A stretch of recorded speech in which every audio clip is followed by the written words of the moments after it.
Dear students, today we are going to start a new chapter, Business Services. Goods और services दो element हैं जिनका हम daily routine में यूटिलाइजेशन करते हैं, उपयोग करते हैं डिफरेंट वे में। सबसे पहले डिस्कस करते हैं गुड्स के बारे में कि व्हाट इज़ गुड्स, प्रोडक्ट क्या है, माल किसे कहते हैं।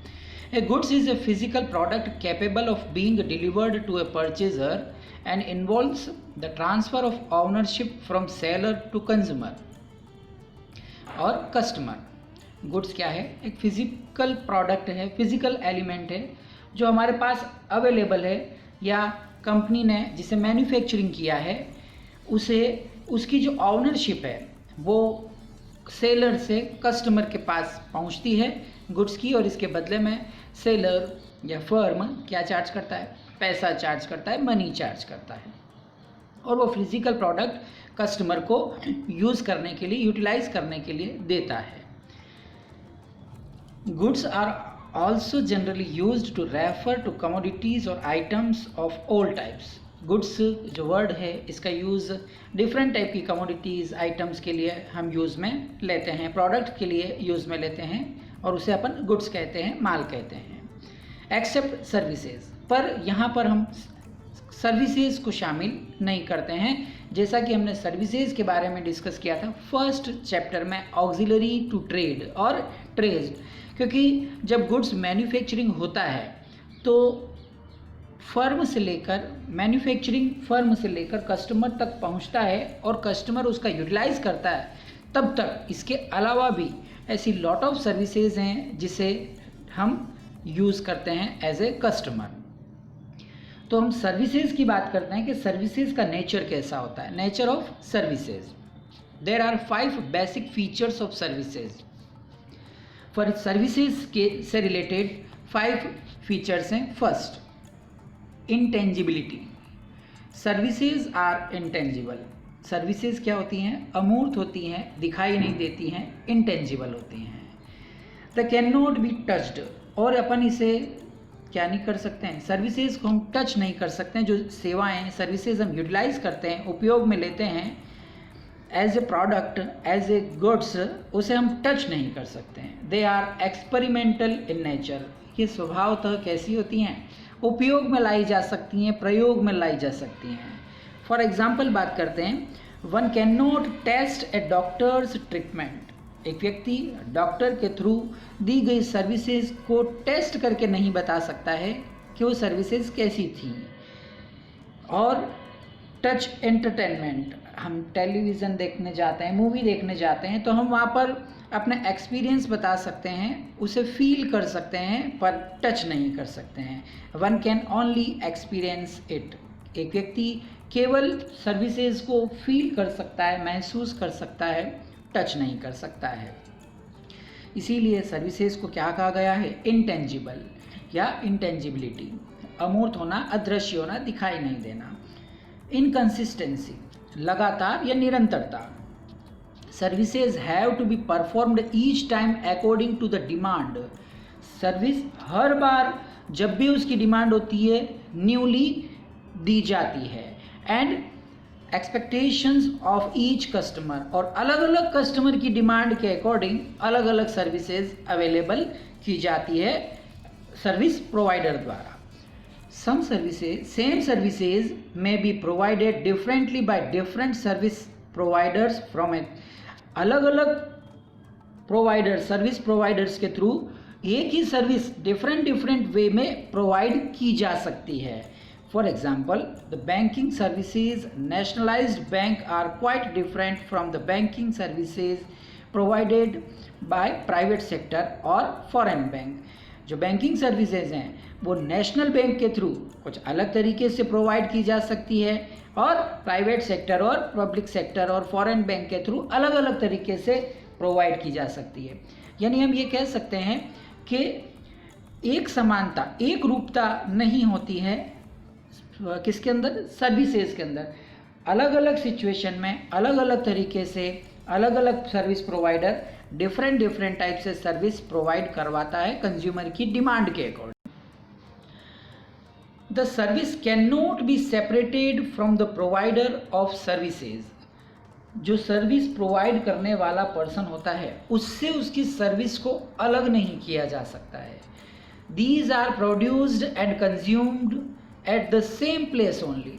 यह उसी जगह पर उपयोग और उपभोग की जा सकती है। For example, we cannot separate the medical services provided by a doctor from the doctor। हम डॉक्टर के थ्रू जो सर्विसेज प्रोवाइड की जाती हैं उसको उससे अलग नहीं कर सकते हैं। यानी सर्विसेज उस सर्विस प्रोवाइडर पर्सन जहाँ जहाँ पे भी हम प्रोफेशंस की बात करते हैं उस जगह सारी जगह पर यह फीचर्स एप्लीकेबल होता है। जैसे लॉयर है, टीचर है, डॉक्टर है, इन सब से हम उसकी सर्विस को अलग नहीं कर सकते, सेपरेट नहीं कर सकते। ये उस समय दी जाती है, उसी समय कंज्यूम्ड हो जाती है, ख़त्म हो जाती है, उपभोग में आ जाती है, यूटिलाइज हो जाती है। इन्वेंट्री और loss. The main feature of service is that service are consumed at the same time when they are produced. अभी हमने जस्ट बात करी थी, जब सर्विस प्रोवाइड की जाती है तो ये उसी समय में कंज्यूम्ड भी हो जाती है। So there is no need to maintain inventory और स्टॉक। इसीलिए सर्विसेज का स्टॉक यानी इन्वेंट्री या जैसे हम माल का, गुड्स का स्टॉक मेंटेन रखना पड़ता है, ऐसे सर्विसेज का कोई भी स्टॉक मेंटेन नहीं करना पड़ता है। For example, vacant seat in cinema hall. For example बात कर रहे हैं, जैसे कि सिनेमा हॉल के अंदर जब कोई सर्विस प्रोवाइड की जाती है सर्विस प्रोवाइडर द्वारा, तो जैसे ही कंज्यूमर उस सर्विस का यूज़ करता है और मूवी देख लेता है तो वो सीट बुक हो जाती है और उसका पैसा मिल जाता है। पर जो सीटें रह जाती है वो उसी समय क्या हो जाती है, लॉस में बदल जाती है। उसको हम एज ए गुड्स, जैसे गुड्स को हम स्टोर कर सकते हैं वैसे स्टोर नहीं कर सकते हैं। Involvement. One of the most important characteristics of service is the participation of the customer. ये एक एसेंशियल चीज़ है कि सर्विस के अंदर कस्टमर का पार्टिसिपेशन एसेंशियल है। अगर कस्टमर का पार्टिसिपेशन नहीं इंक्लूड होगा तो सर्विस प्रोवाइडर सर्विस नहीं प्रोवाइड कर सकेगा। In the service delivery process, जब सर्विस डिलीवर होगी उस समय कस्टमर का पार्टिसिपेशन एसेंशियल है। Customer has the opportunity to get the services modified according to specific requirement. और कस्टमर जैसी उसकी रिक्वायरमेंट है वैसी उस अकॉर्डिंग सर्विस को यूज़ कर सकता है। उसके पास अपॉर्चुनिटी है कि वो जैसी सर्विस चाहता है वो सर्विस प्रोवाइडर से डिमांड करके उस सर्विस को यूटिलाइज कर सकता है।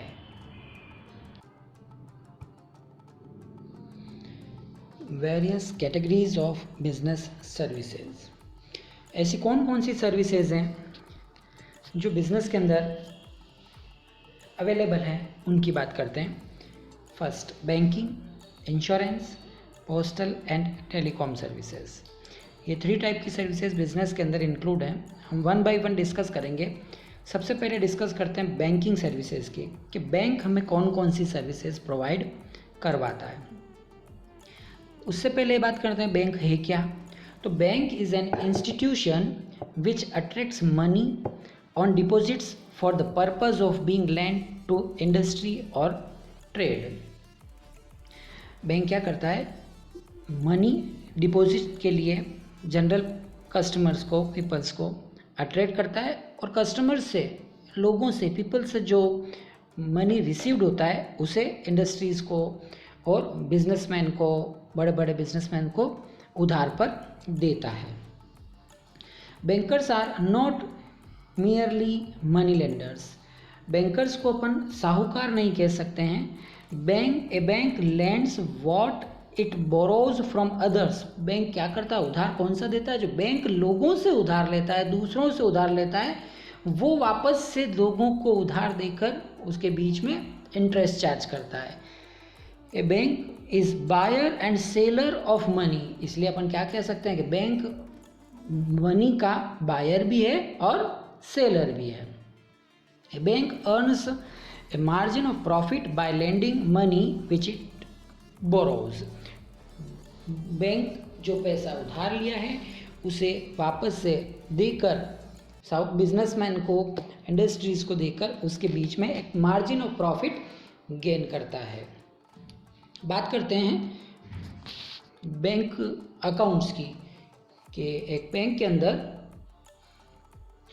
कौन कौन से अकाउंट्स अवेलेबल होते हैं। एक बिजनेसमैन, एक जनरल पीपल कौन कौन से अकाउंट्स ऑपरेट करवा सकता है, ओपन करवा सकता है। First, saving account. A person can open a saving deposit account by depositing a small sum of money. कोई भी व्यक्ति थोड़ा सा पैसा जमा करवा कर भी सेविंग अकाउंट को बैंक के अंदर ओपन करवा सकता है। He can withdraw money from his account when ever needed and can deposit when ever surplus is available.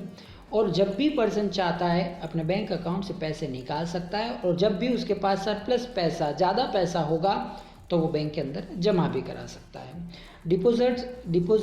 Depositor is issued A cheque book and passbook. जो डिपॉजिटर होता है उसे एक पासबुक और चेकबुक बैंक इशू करता है। All the amount deposited and withdrawn by depositor are recorded in passbook. और जितना भी पैसा बैंक में पर्सन जमा कराता है या निकालता है वो सब उस पासबुक के अंदर एंट्री होता है। Rate of interest of saving deposit is generally lower than fixed deposit. जो सेविंग डिपॉजिट अकाउंट होता है उसकी जो रेट ऑफ इंटरेस्ट होती है वो अदर अकाउंट्स के, या अपन कह सकते हैं फिक्स्ड डिपॉजिट अकाउंट के कंपैरिजन में कम होती है। नेक्स्ट अकाउंट की बात करते हैं, current deposit account. Current deposit accounts are opened by businessman. ये जो अकाउंट होते हैं ये कौन ओपन करवाते हैं? बड़े बड़े बिजनेसमैन जो होते हैं वो कौन सा खाता खुलवाते हैं, कौन सा अकाउंट ओपन करवाते हैं बैंक के अंदर? Current deposit account. The account holder can deposit and withdraw money when ever desired. और जब भी अकाउंट होल्डर जो है वो पैसा जमा कराना चाहे करा सकता है, और निकालना चाहे तब उसमें से पैसा निकाल सकता है। Withdrawals are always made by cheque. Generally current deposit account के अंदर जो भी विड्रॉल्स होते हैं, पैसा जो निकाला जाता है वो बाय चेक निकाला जाता है। Overdraft and credit limit facility is available in this account. और इस खाते के अंदर करंट डिपॉजिट अकाउंट होल्डर के जो बिजनेसमैन होते हैं उन लोगों को बैंक एक फैसिलिटी देता है जिसे अपन ओवरड्राफ्ट फैसिलिटी कहते हैं। इसका मतलब बैंक उनके खाते में डिपॉजिट अमाउंट से ज़्यादा क्रेडिट अमाउंट या ज़्यादा अमाउंट निकालने की फैसिलिटी करंट अकाउंट होल्डर्स को देता है। नेक्स्ट अकाउंट की बात करते हैं जो हम बैंक के अंदर ओपन करवा सकते हैं, रिकरिंग डिपॉजिट अकाउंट।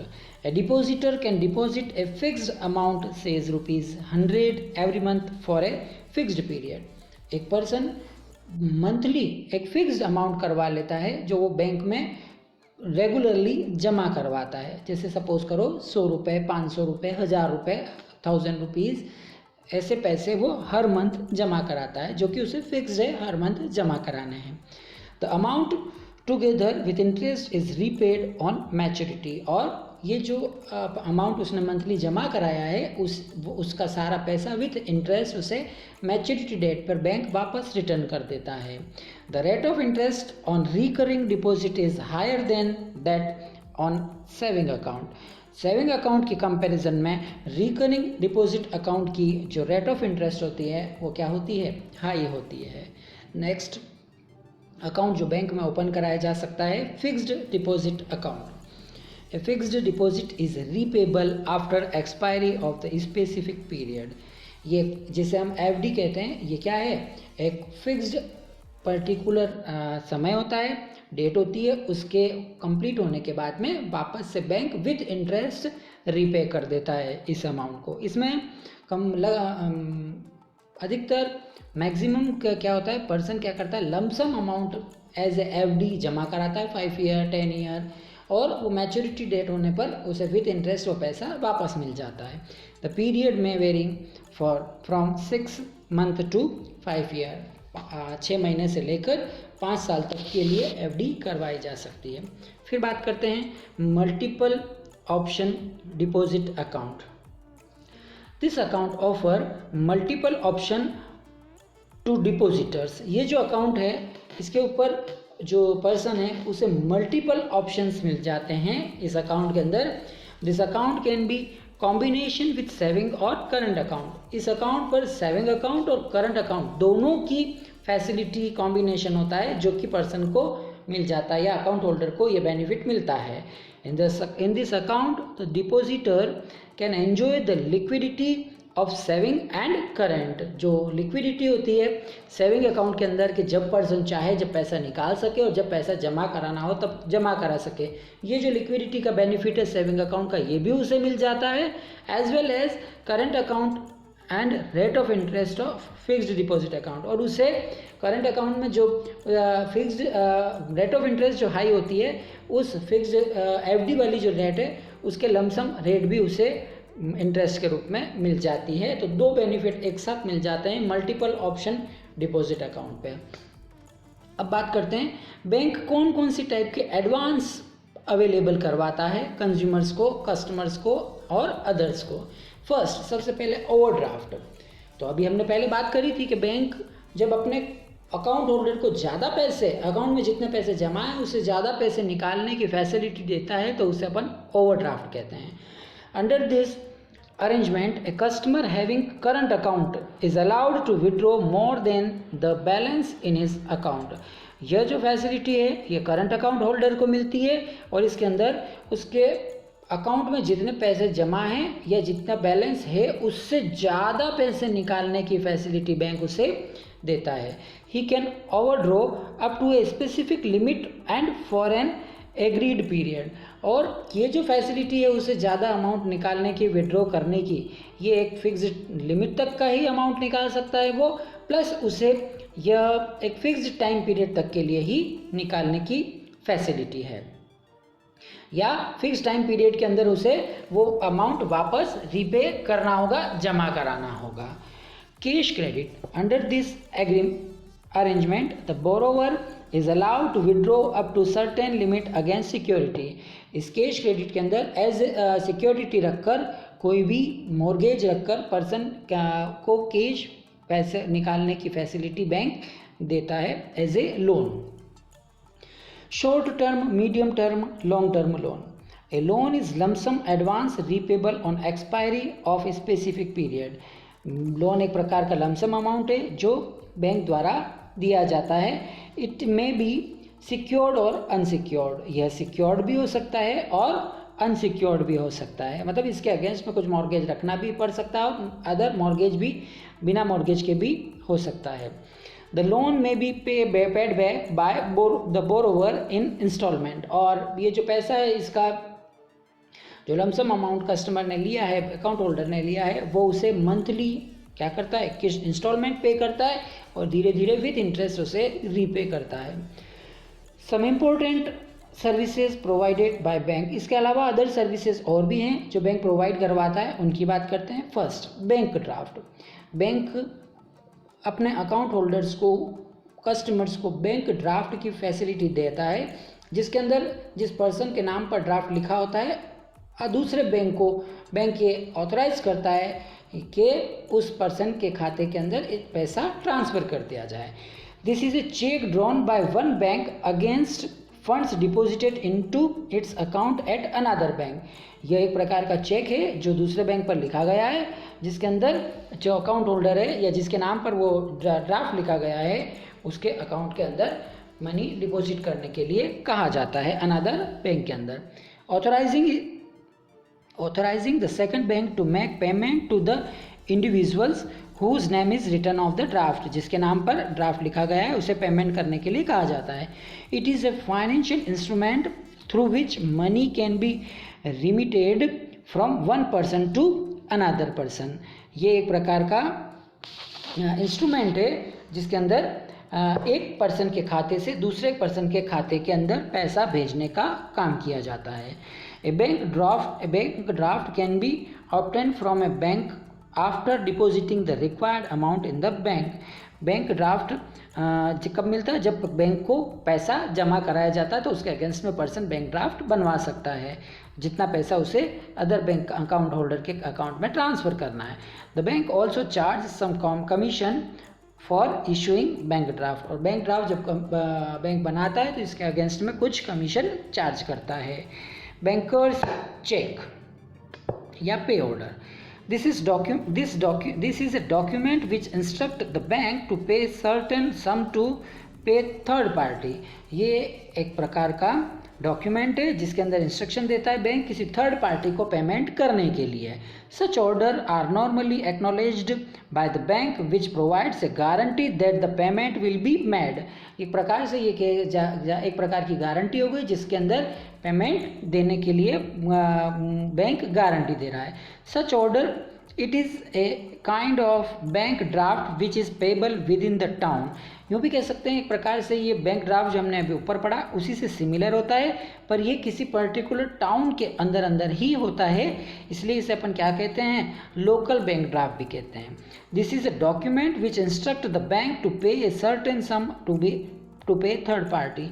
एक प्रकार का डॉक्यूमेंट है जिसके अंदर बैंक थर्ड पार्टी को पेमेंट करने के लिए कहता है। Next, real time gross settlement, RTGS। RTGS are fund transfer system where transfer of money or securities take place from one bank to another। RTGS भी एक प्रकार से फंड ट्रांसफ़र की मेथड है जिसमें एक बैंक से दूसरे बैंक के खाते में पैसा और अदर सिक्योरिटीज़ ट्रांसफ़र की जा सकती हैं on a real time and on a gross basis। settlement in real time means क्या, payment transaction is not subject to any waiting period. Payment जो है उसके लिए कोई भी वेटिंग पीरियड नहीं, फटाफट क्विक पैसा ट्रांसफ़र हो सकता है। बात करते हैं national electronic fund transfer. Under this the fund is directly transferred from one account to another. इसके अंदर एक अकाउंट से दूसरे अकाउंट में तुरंत क्विक पैसा ट्रांसफ़र किया जा सकता है। Direct transfer help both the parties from inconvenience of dropping cheques, depositing cheques. ये जो फंड ट्रांसफ़र की जो मेथड है इससे क्या बेनिफिट मिलता है, चेक ड्रॉपिंग की और डिपॉजिटिंग की। चेक के मतलब ड्रॉप हो जाने या पेमेंट नहीं मिल पाने, कोई मिस्टेक हो जाने, कोई भी रीज़न हो, बाउंस हो जाने, ऐसी सारी एक्टिविटीज़ से बचा जा सकता है और नेशनल इलेक्ट्रॉनिक फंड ट्रांसफ़र से क्विक पैसा ट्रांसफ़र किया जा सकता है। Next, electronic functions of banks और ई बैंकिंग की बात करते हैं। इलेक्ट्रॉनिक इक्विपमेंट्स के थ्रू बैंकिंग में कौन कौन सी मशीनरीज का यूज़ आता है वहाँ वो ये सब डिस्कस कर रहे हैं हम। Electronic fund transfer under EFT the fund is direct transfer from one account to another. EFT के थ्रू एक अकाउंट से दूसरे खाते में तुरंत पैसा डाला जा सकता है। Generally employer transfer the wages and salary of employees from accounts from companies account to the individual accounts of employees. Generally हम देखते हैं कि बड़ी बड़ी कंपनियां अपने एक अकाउंट, एम्प्लॉयर जो होती हैं, कंपनियां जो होती हैं, वो एक अकाउंट से अपने जितने भी एम्प्लॉयज़ हैं उनके खाते में डायरेक्ट पैसा ट्रांसफ़र कर देती हैं, सैलरी ट्रांसफ़र करती है, वेजेस ट्रांसफ़र करती है। ये किसके थ्रू होता है, इलेक्ट्रॉनिक फंड ट्रांसफ़र के थ्रू। और ऐसे ई बैंकिंग इलेक्ट्रॉनिक मशीनरीज का कहाँ बैंक में यूज़ होता है, तो ऑटोमेटेड टेलर मशीन, जैसा कि हम देखते हैं ATM machine. The person who makes payments and accepts deposits in bank is known as teller। जो व्यक्ति बैंक के अंदर पैसा जमा कराता है और पैसा लेता है, पेमेंट्स करता है, उसे हम क्या कहते हैं, Taylor. The ATM refers to mechanical and automatic teller। इसीलिए हम मशीन जो पैसा देने का काम करती है मैकेनिकली रूप से, उसे अपन क्या कहते हैं, automatic teller. Which can do a teller's job 24 hours at day at less than half the cost of human tellers. और ये जो ऑटोमेटिक मशीन है, टेलर है, ये एक टेलर पर्सन के कंपैरिजन में क्या करती है, 24 आवर्स सर्विसेज देती हैं। To use an ATM, you insert a plastic card in the machine and enter your identification code। इस मशीन को यूज़ करने के लिए पर्सन को अपना जो प्लास्टिक का कार्ड होता है जो बैंक इशू करता है उसे इंसर्ट करना होता है और अपना उसका एक यूनिक कोड होता है उसे दबाना होता है। If the code match the machine responds by giving cash और टेकिंग डिपॉजिट्स। और अगर कोड राइट होता है तो मशीन पेमेंट करना और पैसा लेने का काम करती है। Next, debit card. It is a facility to account holders to make payment up to the amount of credit balance in their account. ये एक फैसिलिटी है जिसके अंदर पर्सन को अपने बैंक अकाउंट में जितना पैसा जमा है उतना पैसा वो बाय कार्ड, डेबिट कार्ड के थ्रू निकाल सकता है. Credit card, generally credit card में के थ्रू पर्सन ज़्यादा पैसा जितना उसके अकाउंट में जमा है उससे ज़्यादा अमाउंट निकालने की फैसिलिटी बैंक देता है. Credit card is like a bank account without having balance in it. It provides overdraft facility to account holders. It depends on the credit worthiness of the party. Overdraft की facility मिलती है इसके ऊपर, और ये जो गुडविल होती है कस्टमर की, बिजनेसमैन की, उसके अकॉर्डिंग उसे क्रेडिट कार्ड मिलता है. जनरली जो करंट अकाउंट होल्डर होते हैं उन्हें क्रेडिट कार्ड की फैसिलिटी दी जाती है. बात करते हैं इंश्योरेंस सर्विसेज की. Insurance services. Insurance is a contract between the insurer and insured. Insurance क्या है? एक कॉन्ट्रैक्ट है इंश्योरर और इंश्योर्ड के बीच में, in which insurer agrees to make good the loss of insured on happening of an event in consideration of regular payment called premium. इसके अंदर insurer insured को एक गारंटी देता है कि फ्यूचर में, भविष्य में किसी भी कॉज और इवेंट के एग्जिस्ट होने पर उसे कंपनसेट करेगा, कंसिडरेशन करेगा. किसके अगेंस्ट में? प्रीमियम के अगेंस्ट में. This agreement or contract is in written and is known as insurance policy. और यह जो एग्रीमेंट होता है यह रिटर्न में बनाया जाता है, इसे कॉन्ट्रैक्ट कहा जाता है, और इसे जो सब्जेक्ट मैटर होता है, जो कॉन्ट्रैक्ट प्रिपेयर होता है, उसे इंश्योरेंस पॉलिसी कहा जाता है. इंश्योरेंस सर्विसेज के अंदर कौन कौन सी टर्म्स यूज में आती हैं उनकी बात करते हैं. The important terms used in insurance contract. Insurance में फर्स्ट बात करते हैं इंश्योरर. इंश्योरर कौन होता है? इज द इंडिविजुअल और firm known as insurer, insurance company which agrees to compensate the loss of insured. कोई इंडिविजुअल हो सकता है, कोई कंपनी हो सकती है जो कि इंश्योर्ड को, जिसने इंश्योरेंस लिया है, उसे कंपनसेट करने का काम करती है, भुगतान करने का काम करती है. किसके अगेंस्ट में? प्रीमियम के अगेंस्ट में. इंश्योर्ड कौन होता है इंश्योरेंस में? is the individual or firm who gets compensation of loss insured pays regular amount of premium. Insured person है जिसने इंश्योरेंस लिया है और जिसे कंपनसेशन लेना है अगेंस्ट में किसी भी कॉजेज और इवेंट के, और किसके बदले में मिलता है उसे? ये वो जब प्रीमियम जमा कराता है तब उसे ये कंपनसेशन मिल पाता है रेगुलर प्रीमियम पर. Happening of the event. Event क्या है? It refers to the subject matter of policy or the kind of loss covered under the policy. ये वो सब्जेक्ट मैटर है जिसको कि इंश्योरेंस कंपनी कवर करेगी और इंश्योर्ड ने जिसके लिए पॉलिसी ली है. फॉर एग्जांपल लाइफ इंश्योरेंस हो सकता है, फायर इंश्योरेंस हो सकता है ना, मैराइन इंश्योरेंस हो सकता है. डिफरेंट टाइप के सब्जेक्ट के लिए इंश्योरेंस पॉलिसी ली जा सकती है. बात करते हैं प्रीमियम. प्रीमियम क्या है? It refers to an amount paid quarterly, half-yearly or annually by the insured to insurer for getting compensation at the time of loss. Premium वो अमाउंट है जिसके अगेंस्ट में कंपनसेशन मिलता है. मतलब ये प्रीमियम क्वार्टरली भी हो सकती है, हाफ ईयरली भी हो सकती है और एनुअल भी हो सकती है, जिसके बदले में कंपनसेशन कंपनी प्रोवाइड कराती है, इंश्योरर प्रोवाइड करवाता है. डेफिनेशंस पे डिस्कस करते हैं. एक हासिल की डेफिनेशन है, insurance is a form of contract under which one party agrees in return of consideration to pay an agreed sum of money to another party. Insurance एक प्रकार का कॉन्ट्रैक्ट है जिसमें एक पार्टी यानी इंश्योरर एग्री होता है कंसिडरेशन के अगेंस्ट में, मतलब प्रीमियम के अगेंस्ट में, फ्यूचर के cause, event, losses, damages, injuries और अदर कुछ भी, उन सबको जो भी फाइनेंशियल लॉस हैं उसे कवर करने की गारंटी देता है. In which insured has financial interest as a result of some uncertain event. और अनसर्टेन इवेंट के बदले में उसे सिक्योर करता है, सेफ्टी प्रोवाइड करवाता है. कौन? इंश्योरर. अब बात करते हैं इंश्योरेंस कुछ प्रिंसिपल्स पर वर्क करता है, जिन सिद्धांतों के आधार पर इंश्योरेंस वर्क करता है उनके ऊपर डिस्कस करते हैं। First, the basic principle of insurance are principle of utmost good faith. Insurance policy जो बनती है इंश्योरर और इंश्योर्ड के बीच में, वो कुछ प्रिंसिपल्स पर एग्जिस्ट होती है।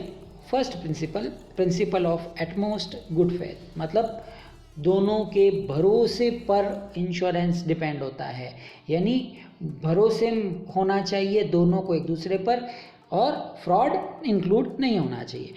According to this principle, insurance is a contract based on faith. Insurance जो कॉन्ट्रैक्ट है वो किस पर डिपेंड है? फेथ पर, भरोसे पर। The insured and insurer must disclose all the material facts to each other. और दोनों पार्टी, इंश्योरर को भी और इंश्योर्ड को भी, जब भी इंश्योरेंस करवाया जाए तब जितने भी सब्जेक्ट मैटर, जो भी पॉलिसी बनाई जा रही है उससे रिलेटेड जितनी भी बातें हैं उसे डिस्क्लोज कर देना चाहिए, एक दूसरे को बता देना चाहिए। Both the parties should not hide any fact related to insurance policy from each other. दोनों ही पार्टी को किसी भी प्रकार की फैक्ट को, तथ्य को एक दूसरे से छुपाना नहीं चाहिए। Then he can refuse, अगर कोई भी party, if the insured hides any material facts from the insurance company and later on the insurer comes to know about it, then he can refuse to pay compensation. अगर insured किसी भी बात को छुपाता है, किसी भी हाइड करता है और इंश्योरर को फ्यूचर में पता चलता है, तो वो कंपनसेशन को देने से रिफ्यूज़ कर सकता है। For example, if a person has taken a life insurance policy by hiding the fact that he is a heart patient, अगर कोई पर्सन लाइफ इंश्योरेंस पॉलिसी लेता है और वो ये तथ्य छुपाता है कि वो हार्ट पेशेंट है, and later on if insured dies of a heart attack, और भविष्य में कोई व्यक्ति अगर हार्ट अटैक से मर जाता है, then the insurance company can refuse to pay the compensation. ऐसी सिचुएशन में इंश्योरेंस कंपनी पेमेंट को रिफ्यूज़ कर सकती है, पैसा नहीं देगी, because a material fact was hidden by insured. क्योंकि इंश्योर्ड ने तथ्य को छुपाया था कि वह हार्ट अटैक का पेशेंट है, हार्ट का पेशेंट है। नेक्स्ट प्रिंसिपल की बात करते हैं, principle of insurable interest. Insurable interest का मतलब है जब भी कोई पर्सन इंश्योरेंस करवाता है तो उसके अंदर इंटरेस्ट जुड़ा हुआ होना चाहिए। According to this principle, the insured must have insurable interest in the subject matter of insurance policy. जो भी सब्जेक्ट मैटर है उसके अंदर इंश्योरेंस का क्या जुड़ा हुआ होना चाहिए? इंटरेस्ट जुड़ा होना चाहिए। Without interest taking an insurance policy is a gambling and fraudulent activity और law does not permit it. अगर बिना इंश्योरेबल इंटरेस्ट के कोई व्यक्ति इंश्योरेंस करवाता है तो ये एक प्रकार से गैम्बलिंग है और धोखाधड़ी है, एक प्रकार से कोर्ट इसकी इजाज़त नहीं देता है। In case of life insurance policy, the insurable interest comes with the relation of insured with the person taking insurance policy. For example बात करें तो जैसे हम लाइफ इंश्योरेंस पॉलिसी की बात करते हैं तो इंश्योरेबल इंटरेस्ट कैसे जुड़ा होना चाहिए? A person can take life insurance policy for his spouse or for her children, but she cannot take insurance policy for a stranger. कोई भी व्यक्ति अपनी पत्नी के लिए क्या कर सकता है? इंश्योरेंस पॉलिसी ले सकता है, या उसके बेटी के लिए इंश्योरेंस पॉलिसी ले सकता है, पर किसी स्ट्रेंजर, अजनबी के लिए इंश्योरेंस पॉलिसी नहीं ले सकता है। नेक्स्ट प्रिंसिपल की बात करते हैं, प्रिंसिपल ऑफ इंडेमिनिटी। इंडेमिनिटी का मतलब होता है क्षतिपूर्ति। According to this principle, insurance is not a contract of making profit.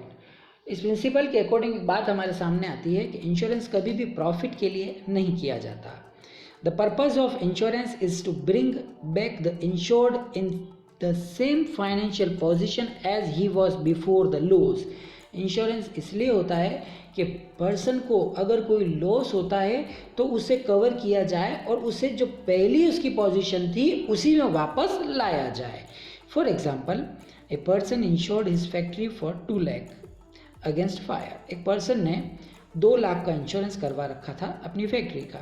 Due to fire he suffered a loss of ₹1 lakh. Fire insurance की वजह से उसे लॉस हुआ 1 लाख रुपए का। Then the insurance company will compensate him 1 lakh. ऐसी सिचुएशन में insurance company उसे कितना रुपए देगी? 1 लाख रुपए, भले ही उसने पॉलिसी 2 लाख की ले रखी थी। Only and not the policy amount, that is ₹2 lakh, because the purpose of insurance is compensate for loss and not for earning profit, है ना। तो बात सामने क्लियर हो गई कि उसने 2 लाख की पॉलिसी ली थी पर उसे 1 लाख का लॉस हुआ है तो कंपनी उसे 1 लाख ही पे करेगी, चाहे उसने 2 लाख की पॉलिसी करवाई थी। क्यों? क्योंकि इंश्योरेंस का मतलब प्रॉफिट नहीं है। इंश्योरेंस का मतलब फ्यूचर जो इवेंट हुई है, जो कॉज हुई है, जो नुकसान हुए हैं, डैमेजेस हुए हैं, उसको कवर करना है। नेक्स्ट बात करते हैं principle of contribution. The principle of contribution is corollary of the principal of indemnity. ये जो प्रिंसिपल है ये जुड़ा हुआ है, अभी अपन ने जो इंडेमिनिटी पढ़ा था ऊपर उसी से जुड़ा हुआ है। According to this principle, if a person has taken more than 1 insurance, अगर किसी व्यक्ति ने एक से ज़्यादा इंश्योरेंस किसी एक ही सब्जेक्ट मैटर के ले रखे हैं for the same subject matter, then all the insurance will contribute the amount of loss and compensate him for the actual amount of loss।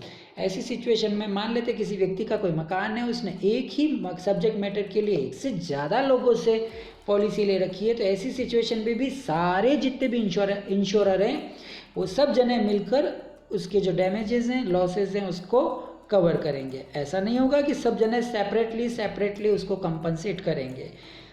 He cannot claim total loss from each insurance। वो सभी insurance से एक single insurance पर पैसा नहीं ले सकता। The insurer contributes to the total loss in proportion to the amount assured by each। Assurance जो उन्होंने किया है, एश्योर्ड किया है, उस अकॉर्ड के प्रोपोर्शनेट में वो पैसा उसे लॉसेस को कवर कर लेंगे। नेक्स्ट बात करते हैं principle of subrogation. According to this principle, when the insured compensated for the loss or damages to the property insured by him her, the right of ownership of such property passes on to the insurer।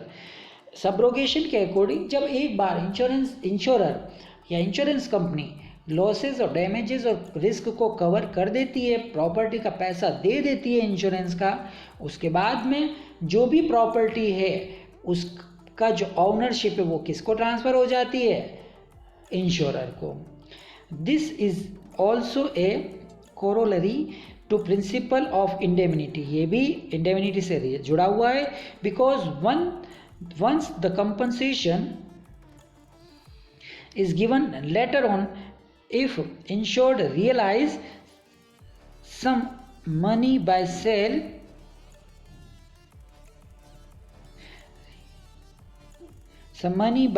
of damaged property that will bring profit for him, and insurance is not contract of making profit। अगर उस property को बेचकर वो कोई पैसा कमाता है, suppose करो इंश्योरेंस करवाया था और इंश्योरेंस करवाने के बाद में इंश्योरेंस कंपनी ने पैसा दे दिया, अब जो प्रॉपर्टी बची है उस प्रॉपर्टी को बेचकर इंश्योर्ड पैसा नहीं कमा सकता। डैमेज प्रॉपर्टी को बेचकर उस पर किसका राइट है? इंश्योरर का। For example, if a person has taken fire insurance policy for his factory, due to fire he suffered loss of ₹1 lakh. Fire insurance policy करवा रखी है, 1 लाख का लॉस हुआ, and he gets the compensation for the same, और उसने compensation उस पूरा का पूरा ले लिया। Later on burn goods were sold 10,000। ये जो बर्न गुड्स था उसे कंपनी ने 10,000 में बेचा।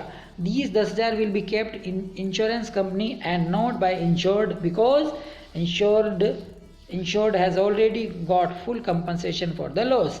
इस पर किसका अधिकार है? 10,000 रुपये पे इंश्योरेंस कंपनी का, इंश्योरर का। क्यों? क्योंकि इंश्योर्ड ने तो पूरा कंपनसेशन ले लिया है। नेक्स्ट प्रिंसिपल की बात करते हैं Principle of cause proxima. According to this principle, the cause or reason for the loss must be related to the subject matter of the insurance company. Insurance cause Proxima इस चीज़ को clear करता है कि जिस चीज़ के लिए इंश्योरेंस लिया गया है उसी सब्जेक्ट मैटर के लिए पेमेंट किया जाएगा जिसके लिए प्रीमियम भरी गई है। अगर किसी पर्सन ने प्रीमियम एक्स के लिए भरी थी, एक्स सब्जेक्ट मैटर के लिए भरी थी, तो उसे एक्स के लिए ही पे कंपनसेट किया जाएगा, वाई मैटर के लिए उसे पैसा नहीं दिया जाएगा।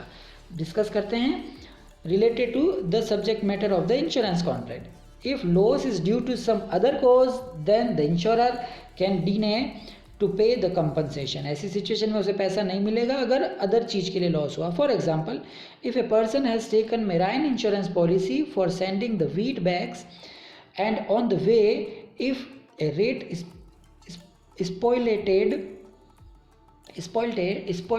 spoiled the wheat, then no compensation will be given because under marine insurance the cause of loss should be sea perils and not the rate.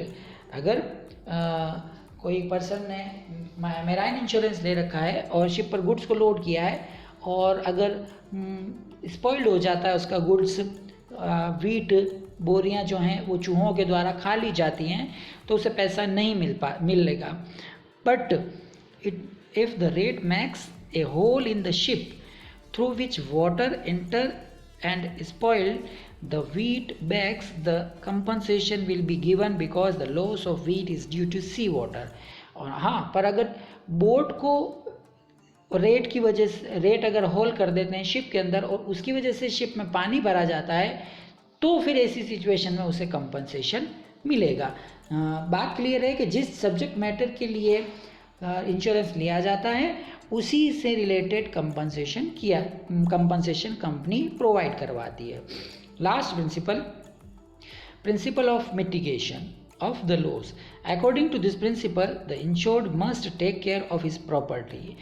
इस प्रिंसिपल के अकॉर्डिंग जो भी पर्सन इंश्योरेंस करवाता है वो इंश्योरेंस करवाने के बाद फ्री नहीं हो सकता है, उसे अपनी जो भी प्रॉपर्टी उसने इंश्योरेंस करवाई है उसकी केयर करनी होगी।